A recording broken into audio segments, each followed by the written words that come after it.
Hi everyone, thanks for watching our presentation. My name is Ihan. We thank the Early Childhood Voice 2022 Conference Committee for the opportunity to present our work. And we would like to begin by acknowledging the traditional custodians of country throughout Australia and their connections to land, sea, and community. We pay our respect to the elders past and present and extend that respect to all Aboriginal and Torres Strait Islander peoples today. So today we will briefly present the findings from a systematic review examining the methods and ethics of qualitative research exploring young children's voices. So this work is part of the Voice of Children project led by Our Place in partnership with Monash University, which my colleague Claire will introduce a little bit more in the next slide. This review is collaboratively conducted by myself, my dear colleague Dr. Claire Blewett, and Professor Helen Skouteris, Professor Susie Edwards, and Our Place partner Dr. Alex Fraser, Shannon Newman, and Julia Cornelius. As Ihan has mentioned, this project is being led by Our Place in partnership with the Health and Social Care Unit at Monash University. Our Place is a holistic, place-based approach that supports the education, health and development of children and families in disadvantaged communities through the universal platform of school. So Our Place works to establish a service integration, place-based initiative where education, health and community services for infants right through to adolescents and their families can be accessed at a single hub at 10 school sites located in highly disadvantaged areas across Victoria. At the heart of this approach is a need to ensure children have high quality learning experiences and meet the developmental and learning milestones while ensuring their wellbeing. So the Voice of Children project really builds on Our Place's existing outcomes framework and is aiming to capture robust, qualitative data from children relating to their perspectives and experiences as part of an Our Place early learning centre and site. This data will help Our Place and the participating early learning centres to understand children's experiences and also their hopes, dreams and aspirations for the future. And it will also support Our Place to identify opportunities to continue to capture and use the voice of children in planning, practice and policy. So we are right in the middle of this project now, but our presentation today really focuses on phase one of this work, specifically a systematic literature review which helped to inform the methods and ethical approaches that we're using in this qualitative research project. So just in terms of our starting point for this work, we know that historically young children have tended to be seen as vulnerable and dependent on the adults that care for them. And as a result of this, their perspectives have not been captured in research to the same extent as older children or adults. However, over recent decades, there's been increasing attention on the rights of children, recognition of children as active social actors and agents from a sociology of childhood perspective, and an evolving understanding of child development and child-centred pedagogy in early childhood education and care. And this has really put a spotlight on the importance of listening to young children about the things that affect them. There's increasing recognition and valuing of the perspectives that young children can offer as unique experiences of their own lives within research. However, despite this growing recognition of the importance of capturing young children's voice, the how-to regarding the methods and the ethics is not as clearly defined, and more work is needed to ensure children are listened to in all aspects of research. So as part of our systematic literature review that informed this project, we were really interested in exploring how issues such as power imbalance, child agency, ethics and credibility have been approached in research with young children in early childhood education and care settings. So the idea of voice is deeply connected to power, and we wanted to identify methods that challenge the power imbalances that can exist between adults and children and the traditionally disempowered position of young children in research. We were interested in if and how a more dynamic and relational understanding of power and voice was reflected in research. And we also wanted to explore children's agency and how this can be strengthened by addressing the power imbalances that can exist between researchers and children. We know that allowing children to contribute to research planning, giving them the space and time to share what is important to them, and creating an environment where there is no right or wrong answers can assist in the sharing of power. We also understood that research approaches that acknowledge children's rights and promote their agency are more likely to emphasise the importance of seeking children's ongoing assent and ensuring that children understand what they are doing, that participation is voluntary and that they are supported to make informed decisions. And finally, we were interested in the concept of credibility and how studies approached and assessed this. But we were also, curious about some of the challenges of collecting data to clarify or interpret children's views in terms of the authenticity of children's voice. Our review is basically guided by two review questions. So the first one is what qualitative methods have been used to explore the perceptions, beliefs, experiences, views, thoughts, feelings of young children? And the second one is how do researchers deal with the complex ethical challenges involved in research with young children in practice? We followed a pretty smart guideline in terms of the systematic searching and study selection. Three groups of keywords were searched together through electronic databases, with 10,824 titles and abstracts screened for eligibility and 415 papers reading full to further assess against our inclusion and exclusion criteria. Finally, a total of 58 papers were included in our review. A wide variety of topics covered in the included articles. For example, children's experiences of early childhood education and care, rules, play, friendship, inclusion, popular culture, outdoor space, diet and activity, well being, participation, use of public space, divorce, religion, peer rejection, secret places, humor, connectedness, dream school, bullying, relaxation, and etc. The included studies were conducted in a variety of countries, but Turkey and United States have the most child voice research published. It is also evident that from 2015, child voice research started to grow quite significantly, which is a very good sign that children's voices are increasingly listened to. We would like to show some data on this slide. Almost all studies but one described using verbal interviews to capture children's voices.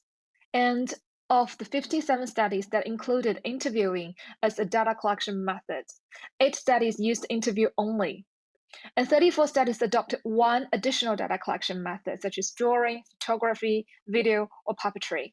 And 15 studies incorporated 2 or more methods to elicit children's voices. Draw and tell was the most popular method used in 25 studies, followed by observation, photo elicitation, video cute ethnography, puppetry, role play, emoji, storybook making, ordering, and child led tour. Among the 57 studies that used interviews as a method, 44 studies described the interview format.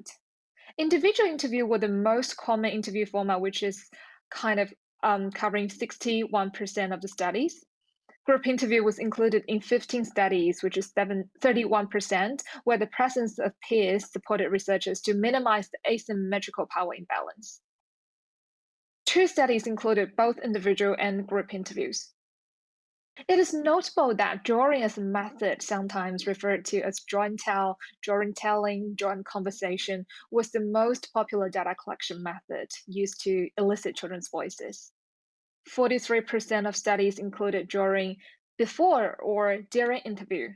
However, we found all studies reported drawing materials all used permanent mediums, such as crayon, pencils, textiles, and there are no non-permanent medium was used or reported. For example, draw with the water on the ground, draw with the stick in the sand, chalk drawing, etc. Another notable practice is that 36% of studies explicitly discuss rapport building between children and adults as part of the study process, with researchers typically visiting the early childhood centers in the days or weeks prior to the data collection just to get to know more about children, spend time playing with them, get to know their educators, routines, and settings. For example, one study spent a month visiting each preschool involved in the project, getting to know the children and their culture, actively participating in children's play, and aiming to build a true relationship. Another study had 3 full-day rapport building visits supported children's familiarization with the data collection equipment, such as cameras and audio recorders. Research questions were not normally not raised during these visits. And researchers agreed that building relationships with young children can help mitigate age and cultural barriers that may exist. Besides, power can be more evenly distributed between researchers and children, where children can feel more comfortable and less intimidated. Various approaches were used by studies included in the review to help children feel empowered and to try and reduce the power imbalance between researchers and children. For example, some studies places researchers in the space where children are most comfortable with. such as researchers sitting on the floor, sitting with children side by side. In the meantime, some studies allow children to choose where and when the interview will take place and whether they will be interviewed with or without a support person nearby. This can be a teacher or parent.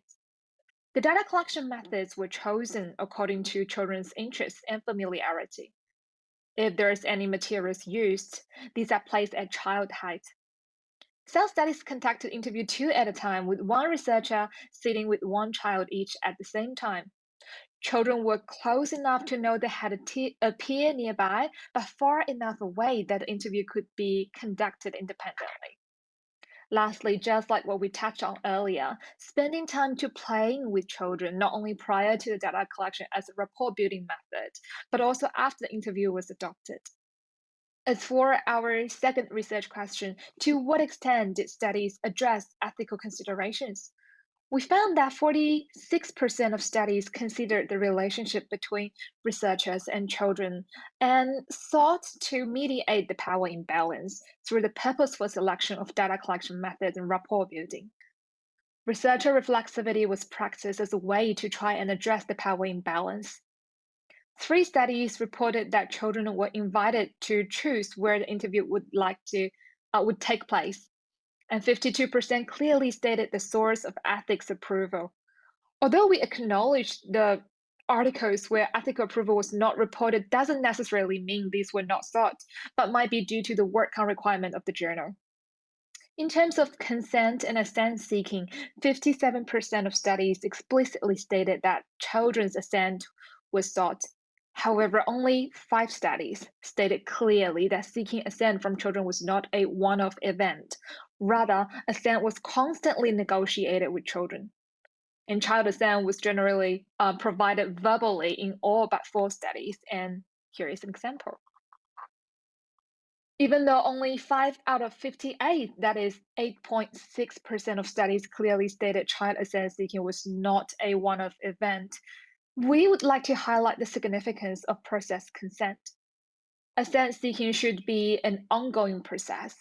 This can also be a reminder for researchers to always treat children with respect and dignity, with decision-making rights and competencies. Just before we finish the brief presentation for today, we would like to touch on 3 main findings emerged from our systematic review. First of all, we identified gaps in the conduct of research with young children, especially concerning the participation of children with additional needs, children with speech or language needs, and First Nations children in research. And perhaps it's time to consider and explore methods of capturing voices that cater to children with additional needs or with diverse linguistic or cultural backgrounds. Secondly, as we mentioned before, non-permanent methods such as drawing with chalk have not been applied and reported in any of the included studies. And we reckon advancing non-permanent methods of meaning making with children appears ripe for methodological innovation. So we suggest future studies may consider whether offering non-pressure mark-making mediums such as chalk, sand, water, loose parts, etc., would further support children's participation in research as expressive mediums. Non-permanent medium might create a safer environment for communication and encourage deeper dialogue from children. Mistakes can be rectified by children using non-permanent materials, and children can make decisions about their drawing. Lastly, compared with the theoretical background that Claire walked us through earlier, discrepancies may be evident between the rights-based literature and the ways in which research is being reported with young children. And there might be a need to more deeply understand children's agency in the context of cultural relationships with adults, and to recognize and practice assent seeking as an ongoing process. And that's it from our research team. Thanks so much for your time. If you have any questions, please feel free to reach out, and we would love to hear from you. Thank you.